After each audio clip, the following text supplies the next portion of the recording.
Hello, everybody. Thank you for joining us. I'm Brandon Walters, the managing editor here at Texas Scorecard at our booth at the Republican Party of Texas convention. And who better to be sitting right next to me than the chairman of the Republican Party of Texas, Matt Rinaldi. Thank you. A little bit of applause. Wow, some applause here. Some applause here in the booth. Matt, this is your very first convention that you've overseen as chairman since you took over last summer. It's only day one, at least of kind of what we would think is of the main part of the convention. What has the experience been like so far?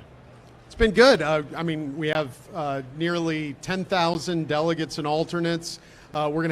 We expect between 10 and 12,000 people here in what is the largest convention in the country, and things have gone off pretty smoothly so far.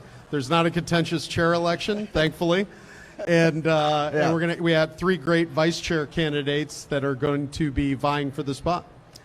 For people who maybe have never been to a Republican Party of Texas convention before, I know that I've spoken with a lot of people who this is their very first time getting engaged in the process. What would you say is what should they expect as they kind of go through the process here and through Saturday? What's the biggest thing they should expect? A lot of debate and, I guess, discussion over things that may be very particularized. Sure, yeah, all the important business. But yeah, you get to see the sausage getting made of coming up with the platform. But it's so important because the platform legislative priorities are what's going to guide my work and the work of the SREC over the next 2 years. You talked about that in your opening speech this morning when the convention kicked off, and said that now's the time the Republican Party of Texas is going to go on offense. And I thought that was, you repeated that numerous times throughout your speech. Explain that a little further. What do you mean going on offense as a party? I mean, I think Republicans have been tired of whenever there's an issue, we let the Democrats define the debate, we let the Democrats define the issue, then it's like, how much are we going to give up? And I think, Trump changed that. I mean, now we need to go on offense. We need to do like Dan Patrick, like Ron DeSantis are doing, and go after companies that are taking positions on issues that have nothing to do with them, that are harmful to society. We need to win these battles. Things like the Roe v. Wade trigger bill that are going to outlaw abortion in the state of Texas. We need to be proactive. We need to define the debate, and we need to win these issues. Mm-hmm. One of the pieces of policy that's been talked about the last couple of days as the committees have been getting to their work is a potential, and I won't go through the whole technicalities of it, but essentially a potential rule change that could divorce the party's own election processes from the state election code, and could lead to some things like closed primaries, right? Keeping Democrats out of Republican primary elections and some other things. Is that something you'd like to see, closed primaries in Texas? I'd like to see the legislature pass closed primaries. We don't have any plans to do it in our rules yet. But what we wanted to do with that was we had monitored a bill last legislative session that was slipped in conference and later taken out that would alter the way SREC members are elected and the way chairmen are elected. And they were going to take away the delegates' power. And Democrats in the legislature voted on this too. They were voting on how we select our leaders as a party. And not only that, they were so brazen as to bracket the bill to only apply to the Republican Party. Yeah. The way we have our rules drawn now, they are unclear as to whether or not we're effectively adopting the election code in whole. Just wanted to be clear, reserve our rights to contest a legislative act being passed if they try to interfere with the way we select our leaders. Interesting. You talked about legislative priorities and the platform. You have unique experience having, now serving as chairman, but having previously served in the Texas legislature yourself. Speaking as a former lawmaker in the state capitol, what is the view that you see that most Republican lawmakers have towards either the legislative priorities or the platform of the party? They scoff at them. The ones that actually know what's in the platform and the legislative priorities, a lot of them laugh. They do. They are not grassroots legislators. There are very many legislators who don't, who take this job seriously. that care what these delegates think. And I mean, there are a lot of them, and that should give you hope. That should really give you hope that we are moving in the right direction. And so many statewide officials too are the same way. I mean, we see people like Lieutenant Governor Patrick, like Sid Miller, like countless senators, like the Freedom Caucus, and so many conservative reps that are fighting for you every day, that are fighting to put those wins on the board.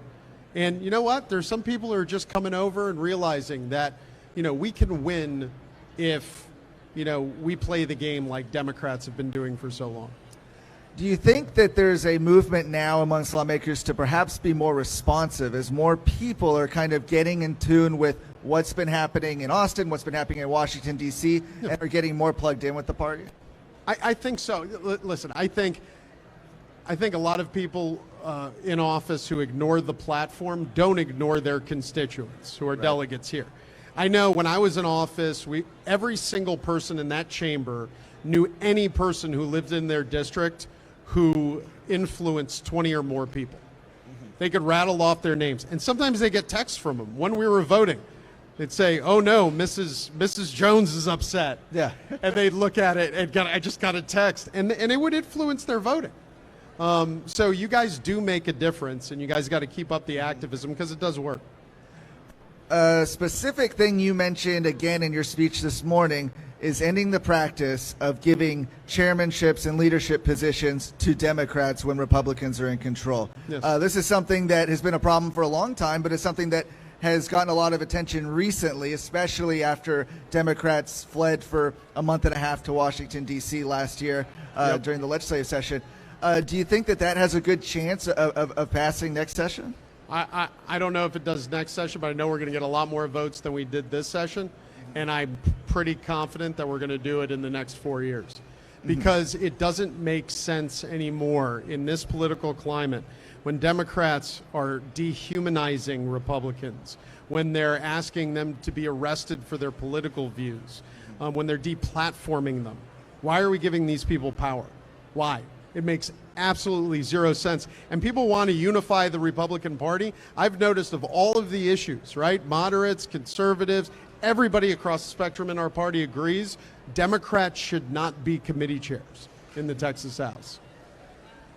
There's been talk, especially over the last few weeks, from Democrats about having a special session to institute gun control measures, right? Things like red flag laws, raising the age to buy a firearm, things like that. You've been pretty outspoken in saying that no, that would be a bad idea for Republicans to get on board with. Yes, not 1 inch. What are we gaining from it? It's funny when issues come through like the protection of children. Democrats don't say, okay, we got to pass something that only accomplishes some of what they want. No, they fight. There's absolutely zero reason to compromise, especially on Second Amendment rights. Why are we compromising with this party? I know you've got a busy schedule here, but I do want to ask before you go. You mentioned that you thought there'd be a red wave in Texas, but also across the country earlier this morning. Why do you think that is? I mean, look at what happened this November when Biden had a higher approval rating than he did now. We won every statewide office in the state of Pennsylvania in November. I mean, we saw what happened in Virginia. Everybody knows about that. We see states like Connecticut that flipped more than 20 out of 150 congressional seats in partisan local elections. And we see what's happening all over the country where parents are waking up and electing more Republicans. And we saw a purple state in the last 2 years, in the last 3 years, flip, and I'm talking about Florida, from a 0.4% advantage to solidly red and not even in contention. Let's use that as the blueprint. Florida's a pretty good blueprint. How do we turn purple states solid red? We do it by sticking to our principles and by fighting in order to influence the polls rather than following the polls. Well, and not even right to mention what we saw happen even this week in Tuesday in South Texas, right, with the big flip there with Myra Flores. Yes, running on border issues when for the last 20 years the consultant class at our party told us that you have to compromise on border issues.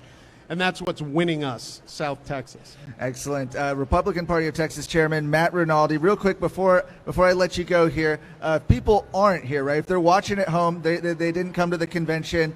What can they do to help out to get these priorities once we have them pinned down when the legislative session starts and as we approach the legislative session? Go on www.texasgop.org and sign up for our email list and our texts, and we'll excuse me, keep you up to date. Excellent. Thank you so much, Chairman Matt Rinaldi, for joining us. Thank you, everybody watching right now at home. We're going to have more coverage from the Republican Party of Texas convention at texasscorecard.com. Thank you.